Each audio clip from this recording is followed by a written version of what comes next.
What could turn an ordinary, unassuming man into a monster? Since his arrest in February, many around the world have wondered how a soft-spoken family man named Dennis Rader became the murderer who identified himself by three initials, BTK, for bind, torture, and kill. He stalked America's heartland for over 30 years, leaving a trail of bodies and many clues. Now the pieces are finally coming together.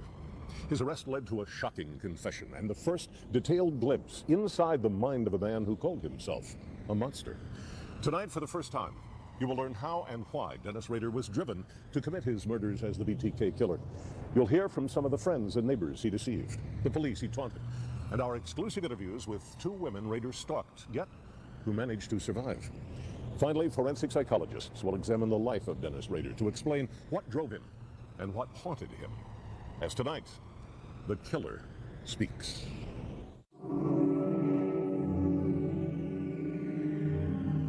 Once you lock in on a certain person, you become stalking. And that might be several of them, but you really home in on that person. They basically become that's the victim.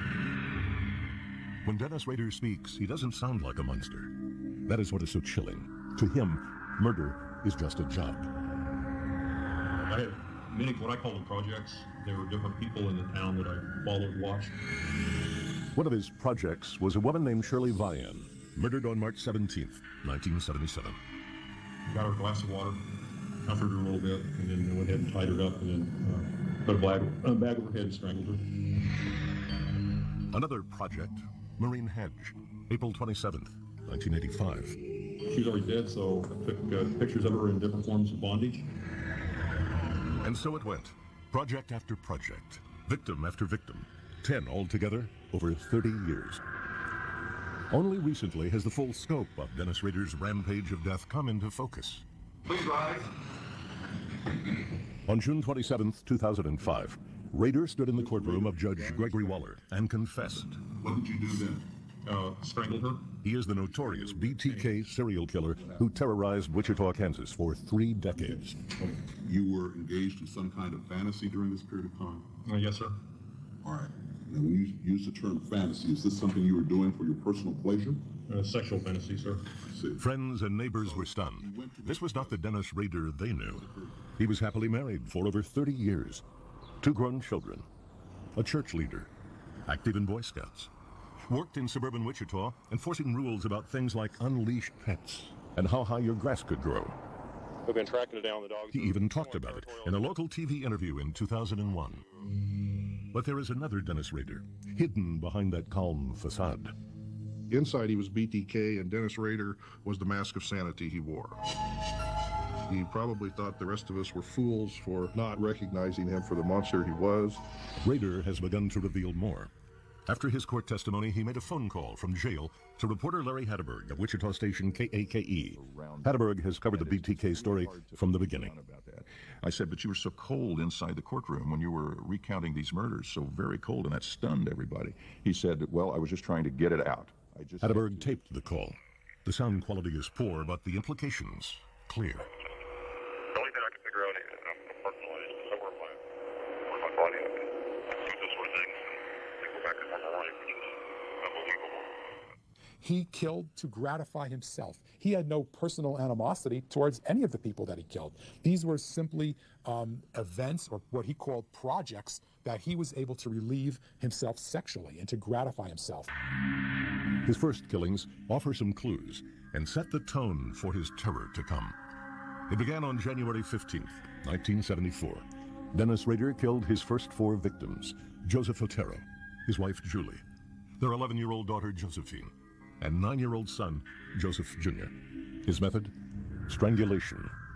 I had never strangled anyone before, so I really don't know how much pressure you had to put on a person or how long it would take. Rader strangled his victims primarily because he wanted to have complete control over their course of death. To someone like Rader, to be able to control life and death itself is what is stimulating to him. First of all, Mr. Otero was strangled, or a bag put over his head and strangled. Then I thought he was going down, and I went over and strangled Mrs. Otero. I thought she was down. Then I strangled Josephine while she was down, and then I went over to Junior and put the bag on his head.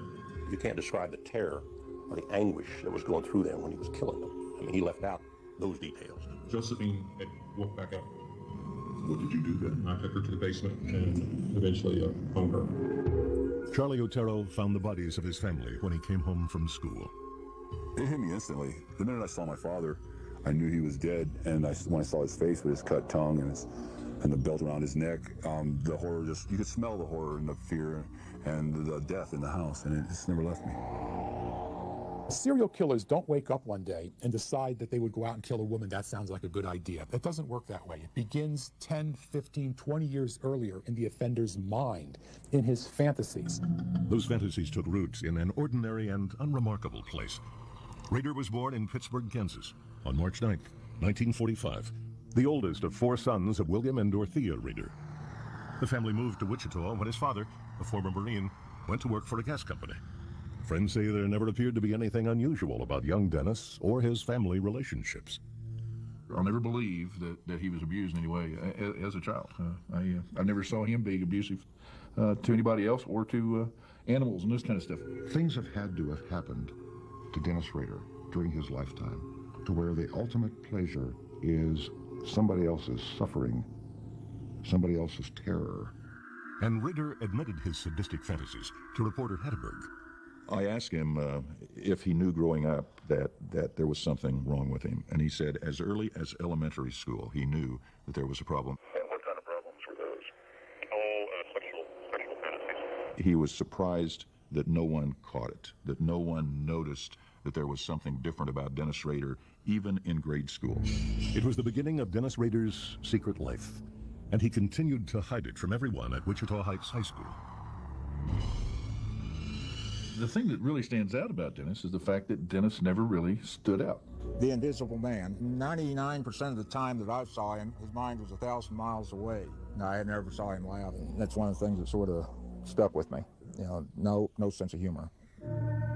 Rader joined the Air Force in 1966 and was stationed in Europe and Japan.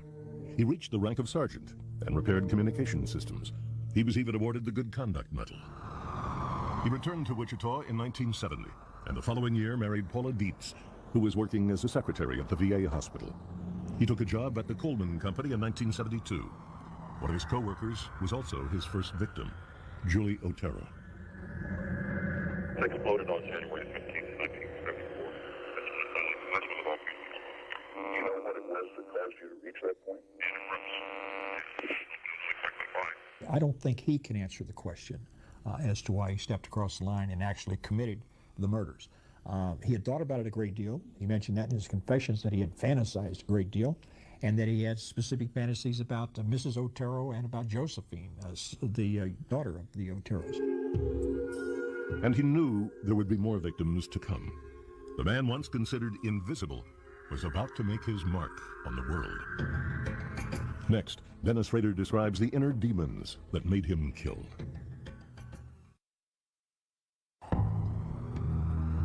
First of all, Mr. Otero was strangled, bag put over his head and strangled. What sort of a madman could have committed such a ruthless crime as the Otero killings? In the fall of 1974, no one would have imagined that murderer to be Dennis Rader. Not long after that quadruple homicide, a crime that stunned and terrified Wichita, Rader and his wife Paula were expecting their first child. They seemed the picture of marital bliss. But when someone else was arrested for the Otero murders, Dennis Rader wrote a letter to the local newspaper taking credit for the killings. "I did it by myself and no one's help," he wrote. To prove it, he described every lurid detail of the crime scene. The two things that drove this guy always were his sadistic sexual fantasies and his extreme savage narcissism. He had to get credit. He has an incredibly grandiose sense of self-esteem to compensate for what he really is, which is actually a nobody. And so in his mind, he wants to be famous. He wants to be world famous. In a chilling postscript, he even gave himself a title, BTK, bind them, torture them, kill them. And then he said he'll strike again. "When this monster enter my brain, I will never know. I can't stop it, so the monster goes on." He doesn't understand what it is that causes him to kill. For years, he's called it Factor X. He said Factor X was the same thing that Son of Sam had. Factor X was the same thing that Jack the Ripper had, and he had it too. Rader called it his little friend. I personally think it's I know this is not very Christian, but I actually think it's a demon. And it turns out that it was this frog-like demon thing that he's drawn in his mind. So what he is saying basically is the demon was with him during the murders. The monster was just, I think, part of his rationalization. He could blame something for what he was doing. It was an excuse he would need to use more frequently, because now he was constantly on the lookout for other victims. I had many, what I call them projects. They were different people in the town that I followed, watched. Kathleen Bright was one of the next targets. Like Julie Otero, 21-year-old Catherine Bright worked at the Coleman Company. I was just driving by one day and I saw her go in the house with somebody else, and I thought that's a possibility. If you read much about serial killers, they go through what they call the different phases. That's one of the phases they go through as a trolling stage. Basically, you're looking for a victim at that time. And that, you could be trolling for months or years. But once you lock in on a certain person, you become stalking. BTK enjoyed the finding of a victim and the stalking of a victim. He references that in the letters, that's part of the thrill for him, is the stalking and the lying in wait. The fact that he stalked his victims and had them under surveillance goes to his personality, his compulsive, detailed personality. He wasn't going to leave anything to chance. Rader was what we called an organized killer. This is an individual who put a lot of time and effort into the selection of his victims, into the locations where he was going to assault, into the materials he was going to need for the crimes, and the weapons he was going to need. Wearing gloves and carrying 2 guns, Rader broke into Catherine Bright's house on April 4th, 1974. As he waited for her to come home, he believed he had everything under control. But Catherine arrived with her younger brother, Kevin. I wasn't expecting him to be there. Kevin Bright told me when he and his sister walked in, the person stepped out of the bedroom and said, "Hold it right there." When he took control. He was, it's like, he'd done it before. There was just no doubt in Kevin's mind that this person was going to do whatever it was he came to do. He had me tie my sister up, and then he tied me up in separate bedrooms. The BTK series of murders, to me, appeared to be about control. I can control these people. I can control not only that they're going to die, but I can control how they're going to die and when they're going to die. He came in and had a stalking, and he started strangling me again. When I started strangling, either the guard broke or he broke his bonds, and he jumped up real quick like, I pulled my gun and quickly shot him, hit him in the head. He fell over. I could see the blood. Despite his meticulous planning, Rader hadn't been completely prepared. He had not brought his murder kit, what he called his hit kit, so he didn't bring his own bindings and things of that nature. If I had brought my stuff and used my stuff, Kevin would probably be dead today. I'm not bragging on that, it's just a matter of fact. Rader shot him a second time in the face, but Kevin managed to escape. His sister wasn't as lucky. Went back to finish the job on Catherine, and she was fighting. I was basically losing control. The strangulation wasn't working on her, and I used a knife on her. He stabbed her 3 times. The perfectionist in Rader was not pleased with his handiwork. Well, it was a total mess, because I didn't have control on it. Not surprisingly, it was the only one of Rader's 10 murders that he never bragged about to police. He never actually took credit. He said there was another victim, but he never actually told us who that victim was. Rader learned from his mistakes. He would never again do without his murder kit. And from then on, he had another advantage, a thorough knowledge of security systems. He went to work at ADT Security Services in November of 1974 and learned how to outsmart household alarm systems. For years, Dennis Rader installed home security systems to protect people from BTK. Just unbelievable. At the ADT office, the killer was a gentleman. He was very protective of me. When I started working in his area, I guess, so to speak, he made sure that the guys didn't tell dirty jokes around me. And, gosh, I mean, he was very good to me. Very good to me. Those who knew him never had a clue about the other side of Dennis Rader. He is a sexual sadist. In 1977, 32-year-old Dennis Rader was leading a seemingly quiet life with his wife Paula and 2-year-old son Brian in Park City, Kansas. He regularly attended church and worked at ADT Security Services. He was considered by some co-workers to be the ideal company man. But there was another hidden Dennis Rader, a man haunted by monsters who he says drove him to kill again and again and again. He had already taken the lives of 5 people in his community, including 2 children. He felt he was a secret agent living among us, keeping his BTK identity hidden, but with the cloak of Dennis Rader. Rader blended in so well that he'd been stalking a couple of women for months without being noticed. The women shared a house on Hydraulic Avenue. They were to be his next project. In an exclusive interview, they recalled their close encounter with the BTK killer. There was someone walking up in the flower bed, crunching on the leaves. We just thought we had a prowler. It never entered our mind that it was a BTK. But it was BTK. And on March 17th, Dennis Rader was ready to move in on them. He was on his lunch break from work at ADT, but going about the business of BTK. At 11:45, he walked down South Hydraulic Avenue toward the house where the women lived. He carried a small bag containing BTK's hit kits. But when Rader knocked on the door, certain that one of the women would be at home, there was no answer, and he now looked for another random target.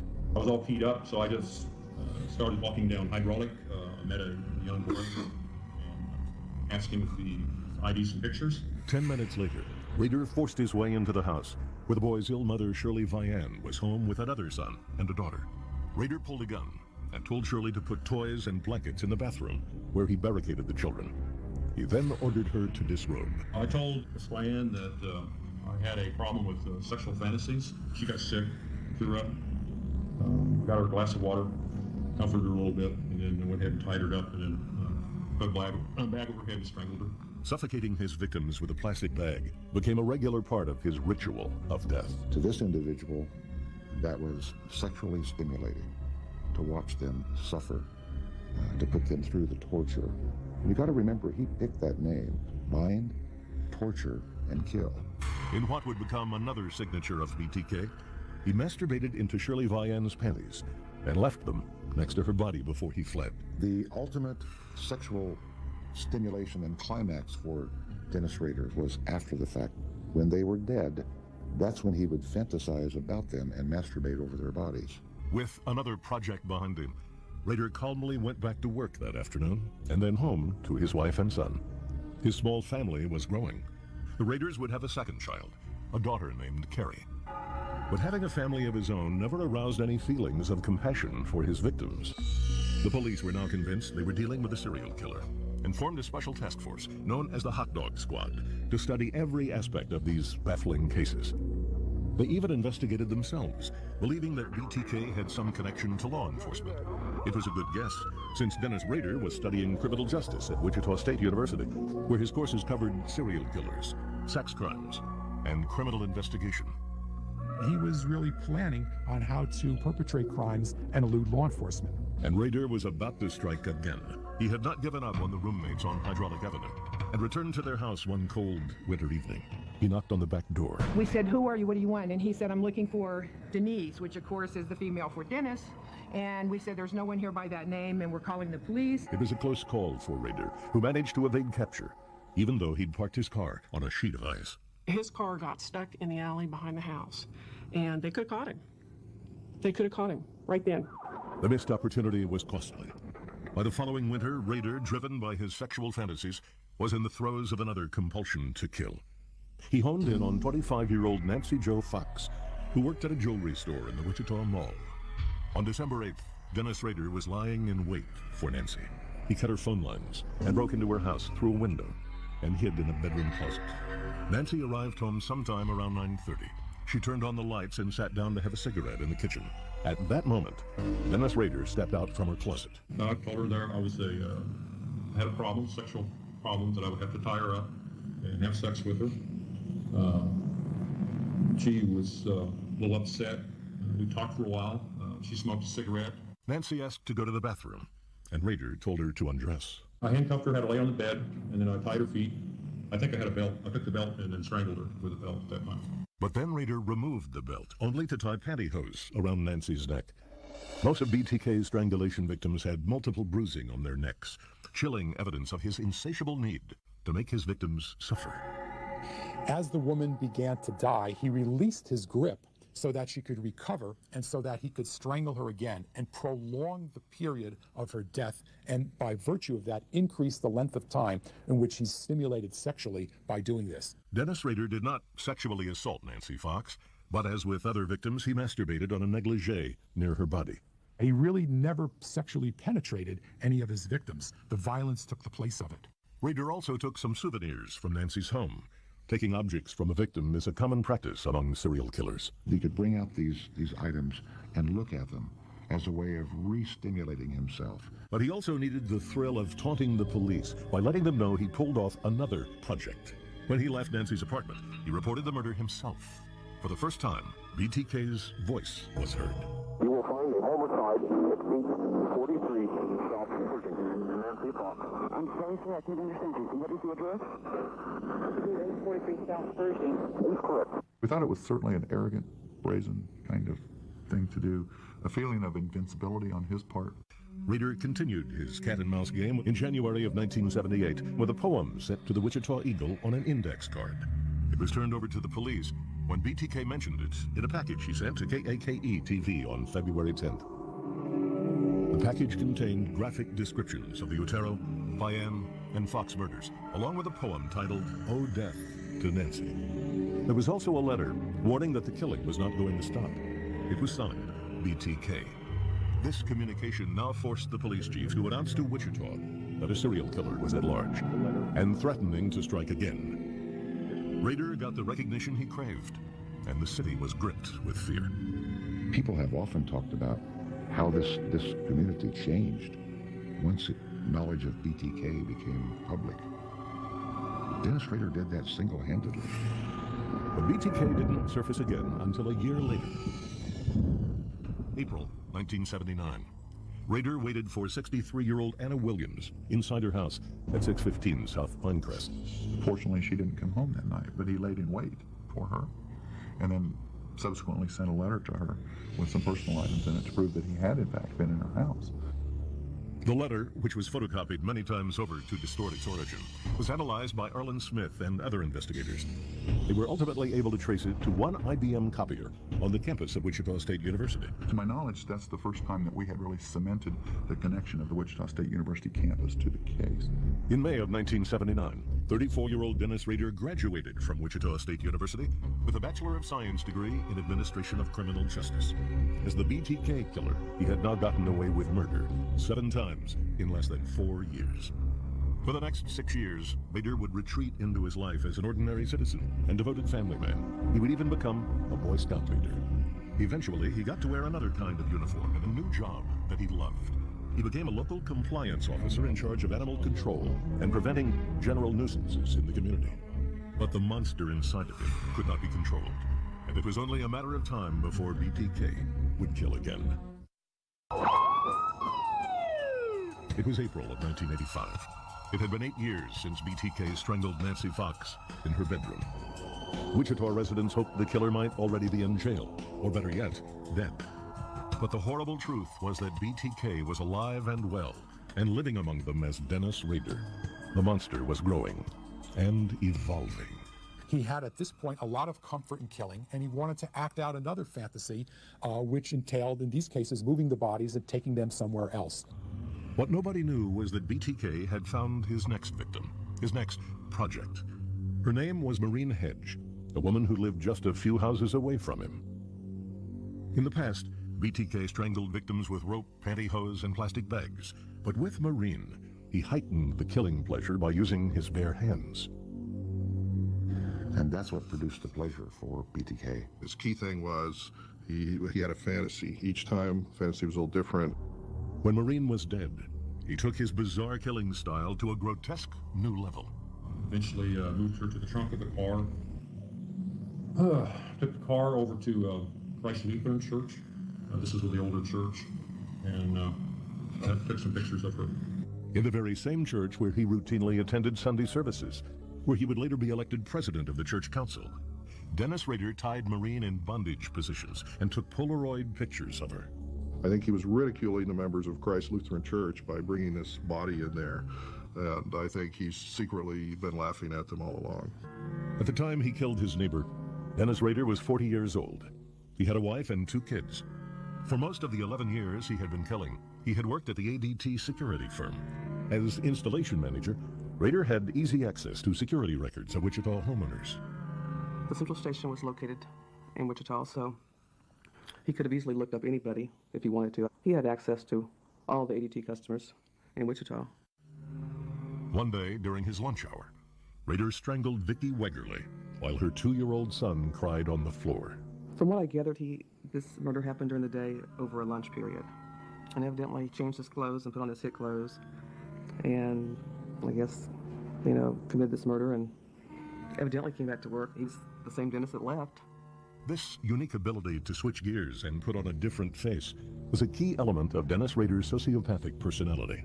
He was able to pigeonhole things very well, categorize things according to what he refers to as his world. I think the man's very capable of very sincerely feeling love and concern for his wife and his children and his family. But he can't have those same feelings for others. His victims are objects of his pleasure. While brutally killing his neighbors, Rader was able to raise a family and carry on a very active social life. Rader was in the Boy Scouts. He was a church leader. He was very well liked by people that knew him and interacted with him on a daily basis.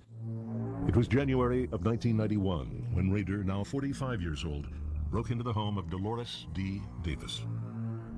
You went around the room, took a few personal things. What did you do then? Strangled her. What did you strangle her with? Pantyhose. Dolores' son, Jeff, works in law enforcement. After the murder, Jeff inspected his mother's house. He found a half-eaten bowl of cereal in the sink. His mother kept her house meticulously clean. He knew she would never have gone to bed without doing the dishes. Jeff believes it was a message from BTK. He was leaving a business card because he's saying, I'm a serial killer. See, funny, haha. That's what I think it meant. Jeff Davis's suspicions were reinforced when BTK taunted police by leaving 2 cereal boxes with clues of his crimes. Inside were dolls simulating his murders, jewelry, and the license of one victim. By 1991, BTK had murdered 10 people, and then he abruptly stopped. After interviewing his neighbors, investigators believe he had found a way to relive the thrill of his killing projects in a treehouse he built in his backyard. His neighbors would see Dennis Rader from time to time up in that treehouse in the evening, apparently going through a scrapbook or something. And I think probably what he was doing was looking at these photographs and some of his mementos, the things he took from his victims. Personal items, jewelry, pantyhose, things such as that belong to the victim. Driver's licenses. You commit the crime once, but you relive it 1,000 times. And I think that's one of the reasons he was able to go the long periods of time in between victims. In May of 1991, Dennis Rader found a new outlet for his extreme need to control. He had this job of the compliance officer where he carried a gun, had a badge, was commissioned. The dogs are somewhat territorial as well as vicious. He was the king of Park City. He could go anywhere to do inspections. And I think maybe that satisfied his need for control, for power, for domination. He was probably the most arrogant person I have ever met in my life. He left Barbara Walters his business card with his handwriting on the back. Black and tan dog running at large. Problem. Fix hole. Call me. After that, Rader repeatedly issued Barbara citations, charging her dog Shadow had escaped from her yard. The people, for the most part, that he really harassed as his job as a compliance officer were women. When Rader tried to shoot her dog with a tranquilizer gun, Barbara hired a lawyer. Then next thing you know, I receive a file full of documents in discovery preparing for the trial. Rader had prepared 30 exhibits, all cross-referenced, along with audio and videotape. I couldn't get out of my head that we're just here on $25 tickets, and here this guy's, he's prepared like we're there on a murder trial. He wanted to win. He couldn't conceive of himself going to court and losing. To him, that would be a tremendous humiliation that he was going to do everything in his power to avoid. Rader won the case and continued tormenting other residents of Park City, like Misty King. Over the course of a year and a half, Rader showed how he could wipe out a life without having to kill. Rader's torture of Misty began as soon as her boyfriend moved into her house. Every time I did something, it was always something else. There was no complying to him. And so I asked him, I said, why will you not stop? And he goes, well, and if you just get rid of that boyfriend, that's when all your problems started. Misty may very well have been one of Rader's targets. He later told police that he had picked out his next victim. He also said that as he got older, he wanted to make sure there were no males around when he attacked. I got up one day and he was outside my house and he was looking in the windows. And I was like, oh my gosh, what is he looking for? Why is he always looking in my windows? And it looked like he was like videoing or taking pictures or something. And I said, what is your problem? And he goes, you know how to fix it. Get rid of him. Misty came home and found a note on the door from Rader. He wrote that he had removed her dog Jasmine because she had escaped from her chain. I went down to the animal shelter and they explained that Jasmine had been put to sleep. The animal shelter said they were given an order to put the dog down. So I left, went home, packed everything I owned, left my house. I have a lot of hatred towards him. And he rents a lot. I mean, he took a lot of things from me. He took away the home, he took away the neighbors, he took away the dog, he took away everything. Misty King was just one of hundreds of homeowners tormented by Dennis Rader. For Misty and thousands of residents across Wichita, the ultimate shock was still to come. The true identity of Dennis Rader is about to be revealed. By 2004, some of the residents of Park City, Kansas, who lived on Compliance Officer Dennis Rader's beat, considered him cruel, manipulative, even downright scary. But others in his community believed he was a generous and deeply religious man, especially the congregation at Christ Lutheran Church, where Dennis and his wife Paula worshipped. They were active churchgoers. He was a believer, very active and in attendance. Rader had become a prominent member of his church in the years since the last BTK murder in 1991. In that time, a completely new generation of Wichita residents had grown up with no memory of the terror that once gripped their city.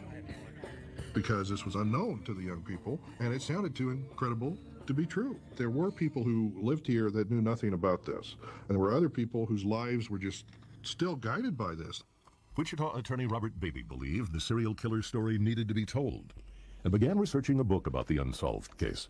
In January of 2004, the Wichita Eagle published an article about the upcoming book and its author on the 30th anniversary of the Otero murders. And then BTK reappeared. He sent the Eagle a single-page letter with a photocopy of victim Vicki Wegerle's driver's license and 3 blurry pictures of her body. After 13 years of silence, whatever forces had driven Rader to commit a series of gruesome tortures and murders now cried out for recognition. I was hoping at the time when he came back that he came back because of remorse, because he was older, it was grief, but that's not what brought him back. You know, arrogance and ego is what brought him back. He wanted his story told. He said that he began communicating once again because of Robert Beatty's book. He couldn't stand somebody else getting attention, getting on the front page of the paper, the Wichita Eagle, for his work. So he came out of hiding. Over the next 10 months, Rader sent letters, bits of crime scene evidence, postcards, even chapter headings of his own BTK story to Wichita's TV stations, police department, library, and postal boxes. He wanted to demonstrate his power once again by sending in these things and his superiority over law enforcement and society. But Dennis Rader's separate lives were on a collision course. On February 16th, 2005, BTK sent what he called communication number 11 to TV station KSAS. Inside the envelope was a computer disk with a message for police. Forensic examination of computer code on the disk traced it to a computer at Rader's church, one he was known to use. Surveillance video and DNA matching also pointed to Rader. On February 25th, police made their move. Dennis Rader was arrested less than a block from his home. There was absolutely no resistance whatsoever. He was taken into custody. 30 years and at least 10 victims after he began, Dennis Rader, the self-titled serial killer BTK, was captured. The bottom line, BTK is arrested.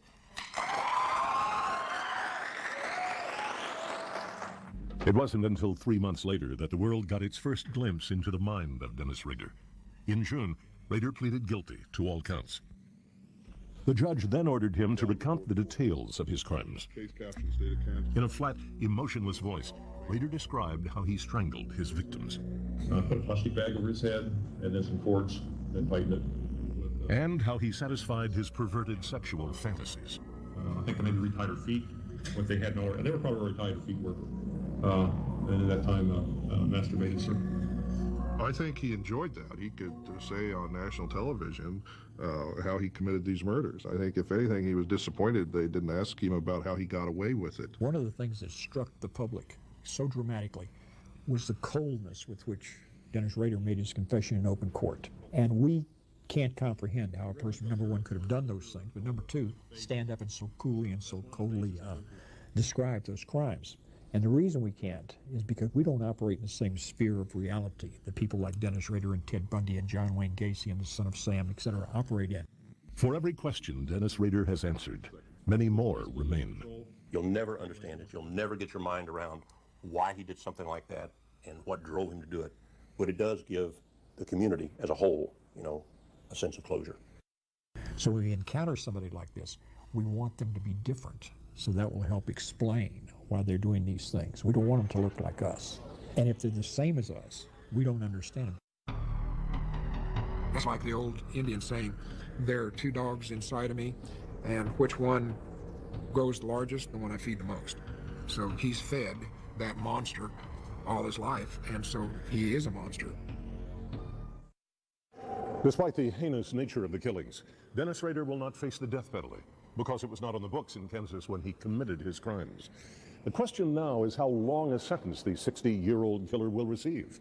Will he be forced to serve 10 sentences for 10 murders consecutively? Or will he be allowed to serve them concurrently? The district attorney has said she wants the longest possible sentence, 175 years without chance of parole. No sentence, of course, can ease the anguish of the victim's friends and loved ones.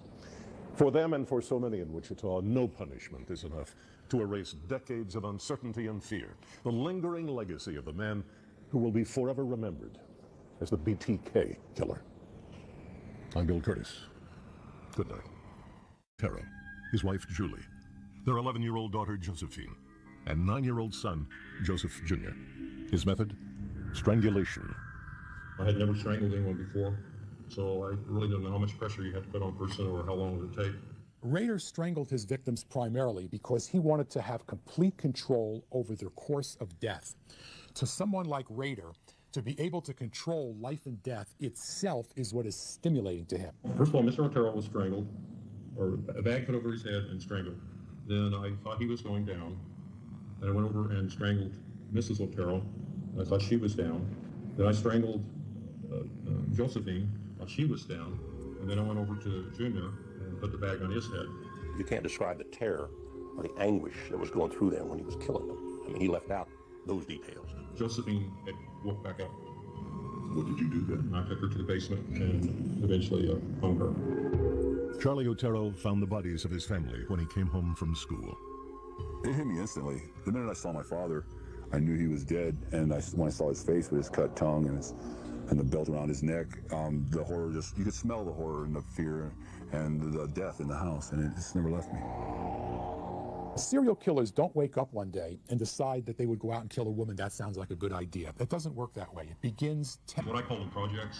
There were different people in the town that I followed and watched. One of his projects was a woman named Shirley Vian, murdered on March 17th, 1977. Got her a glass of water, comforted her a little bit, and then went ahead and tied her up, and then put a bag over her head and strangled her. Another project, Marine Hedge, April 27th, 1985. She was already dead, so I took pictures of her in different forms of bondage. And so it went, project after project, victim after victim, 10 altogether over 30 years. Only recently has the full scope of Dennis Rader's rampage of death come into focus. Please rise. On June 27, 2005, Rader stood in the courtroom of Judge Gregory Waller and confessed. What did you do then? Strangled her. He is the notorious BTK serial killer who terrorized Wichita, Kansas for 3 decades. You were engaged in some kind of fantasy during this period of time? Yes, sir. All right. Now, when you use the term fantasy, is this something you were doing for your personal pleasure? Sexual fantasy, sir. Friends and neighbors were stunned. This was not the Dennis Rader they knew. He was happily married for over 30 years. 2 grown children. A church leader.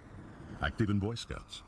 Worked in suburban Wichita, enforcing rules about things like unleash. 10, 15, 20 years earlier in the offender's mind, in his fantasies. Those fantasies took roots in an ordinary and unremarkable place.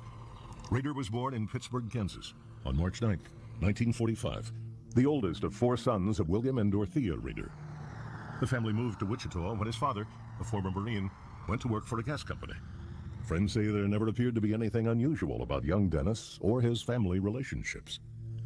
I'll never believe that he was abused in any way as a child. I never saw him being abusive to anybody else or to animals and this kind of stuff. Things have had to have happened to Dennis Rader during his lifetime to where the ultimate pleasure is somebody else's suffering, somebody else's terror. And Rader admitted his sadistic fantasies to reporter Hedberg. I asked him if he knew growing up that there was something wrong with him, and he said as early as elementary school he knew that there was a problem. And what kind of problems were those? All sexual fantasies. He was surprised that no one caught it, that no one noticed that there was something different about Dennis Rader, even in grade school. It was the beginning of Dennis Rader's secret life, and he continued to hide it from everyone at Wichita Heights High School. The thing that really stands out about Dennis is pets and how high your grass could grow. We've been tracking it down. The dogs. He even talked about it in a local TV interview in 2001. But there is another Dennis Rader, hidden behind that calm facade. Inside he was BTK, and Dennis Rader was the mask of sanity he wore. He probably thought the rest of us were fools for not recognizing him for the monster he was. Rader has begun to reveal more. After his court testimony, he made a phone call from jail to reporter Larry Hedberg of Wichita station KAKE. Hedberg has covered the BTK story from the beginning. I said, but you were so cold inside the courtroom when you were recounting these murders, so very cold, and that stunned everybody. He said, well, I was just trying to get it out. Hedberg taped the call. The sound quality is poor, but the implications clear. The only thing I can figure out is personally is somewhere where my body is. Do those sort of things and go back to normal life, which is unbelievable. He killed to gratify himself. He had no personal animosity towards any of the people that he killed. These were simply events, or what he called projects, that he was able to relieve himself sexually and to gratify himself. His first killings offer some clues and set the tone for his terror to come. It began on January 15th, 1974. Dennis Rader killed his first 4 victims. What could turn an ordinary, unassuming man into a monster? Since his arrest in February, many around the world have wondered how a soft-spoken family man named Dennis Rader became the murderer who identified himself by 3 initials, BTK, for bind, torture, and kill. He stalked America's heartland for over 30 years, leaving a trail of bodies and many clues. Now the pieces are finally coming together. His arrest led to a shocking confession and the first detailed glimpse inside the mind of a man who called himself a monster. Tonight, for the first time, you will learn how and why Dennis Rader was driven to commit his murders as the BTK killer. You'll hear from some of the friends and neighbors he deceived, the police he taunted, and our exclusive interviews with 2 women Rader stalked, yet who managed to survive. Finally, forensic psychologists will examine the life of Dennis Rader to explain what drove him and what haunted him. As tonight, the killer speaks.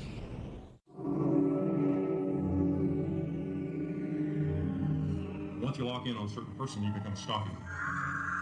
And that might be several of them, but you really home in on that person. They basically become that's the victim. When Dennis Rader speaks, he doesn't sound like a monster. That is what is so chilling. To him, murder is just a job. I had